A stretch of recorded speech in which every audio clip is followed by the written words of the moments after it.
d'affaires, vous avez la parole.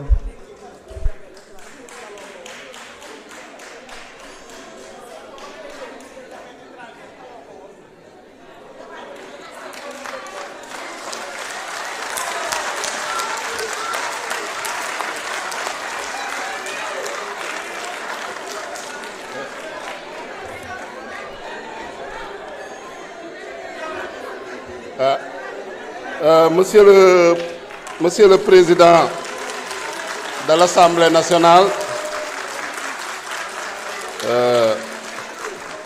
Monsieur le ministre de l'Intégration africaine des Affaires étrangères et des Sénégalais de l'extérieur, Monsieur le secrétaire d'État chargé des Sénégalais de l'extérieur, Madame la secrétaire d'État chargée des relations avec les institutions. Une fois n'est pas coutume, je ne vais pas répondre à ma collègue, puisque après ces mots élogieux à l'endroit du ministre, il lui a souhaité bonne chance. J'espère que vous allez voter pour le budget et que vous n'allez pas vous abstenir cette fois-ci. Donc, Monsieur le ministre, effectivement, le budget du ministère de l'intégration africaine, arrêté à 64 milliards 968 millions 948 358 francs CFA, avec les programmes coopération bilatérale et multilatérale, gestion des affaires consulaires et promotion des Sénégalais de l'extérieur, promotion de l'intégration africaine et le programme pilotage et gestion et coordination administrative. Effectivement, nous sommes dans une période, dans un contexte troublé, avec une crise du multilatéralisme. On l'a vu, le Sénégal est partie prenante, en tout cas, à beaucoup d'accords internationaux multilatéraux. Notamment, on peut parler des accords de l'Organisation mondiale du commerce. Et on a des problèmes dans l'application et le respect du droit international. On voit que, de plus en plus, c'est la loi du plus fort, les 2 poids 2 mesures. On peut prendre pour exemple le traitement réservé à nos frères palestiniens. Et nous saluons en tout cas toute l'action que vous êtes en train de mener pour le droit à l'autodétermination du peuple palestinien. Et je pense que c'est une continuité du combat que nous avons tous mené pour la lutte contre l'apartheid. Et je voudrais dire à un collègue qui, en tout cas, nous a assimilés à des nationalistes, lui répéter comme le président Ousmane Sonko, le premier ministre Ousmane Sonko l'avait dit en novembre 2024, nous ne sommes pas des nationalistes, nous sommes des patriotes. Il faut faire la distinction entre le nationalisme et le patriotisme.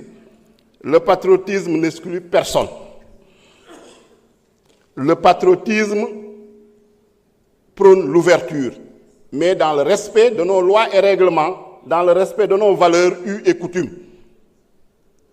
Mais nous ne sommes pas pour un repli nationaliste, nous ne sommes pas pour un nationalisme xénophobe, nous sommes plutôt, comme l'intitulé de votre ministère le dit, dans l'intégration africaine. Puisque l'Afrique gagnerait à se réunir, l'Afrique gagnerait à se fédérer, comme le disait Cheikh Anta Diop. Effectivement, il y a eu des échecs, on le voit à travers nos différents blocs d'intégration, que ce soit l'Union africaine, que ce soit la CEDEAO, que ce soit l'UEMOA, l'OMVS ou l'OMVG. Il y a des efforts qui sont faits, mais en tout cas, beaucoup reste à faire. Mais on ne peut pas espérer peser dans ce monde, dans la balkanisation, dans l'émiettement, dans le repli identitaire. Effectivement, chacun, puisqu'on est des pays souverains, chacun, en tout cas, a sa personnalité, a son identité à faire valoir. Et c'est pourquoi je suis, en tout cas, en phase avec le Premier ministre, le président Ousmane Sonko, et c'est pourquoi également nous prônons le panafricanisme. Par rapport à la situation des étrangers, il faut dire que, à entendre parler certains, c'est comme si le Sénégal est un pays de non-droit. Il y a bien une réglementation sur l'admission, les conditions d'admission, de séjour et d'établissement des étrangers qui date de 1971. Et que pour séjourner au Sénégal au-delà de 3 mois, il faut une carte d'identité des étrangers qui est délivrée par la direction de la police des étrangers et des titres de voyage qui dépend du ministère de l'Intérieur. Donc il s'agit de voir l'effectivité de cette législation, et cette loi est complétée également par un décret d'application qui date de 1971.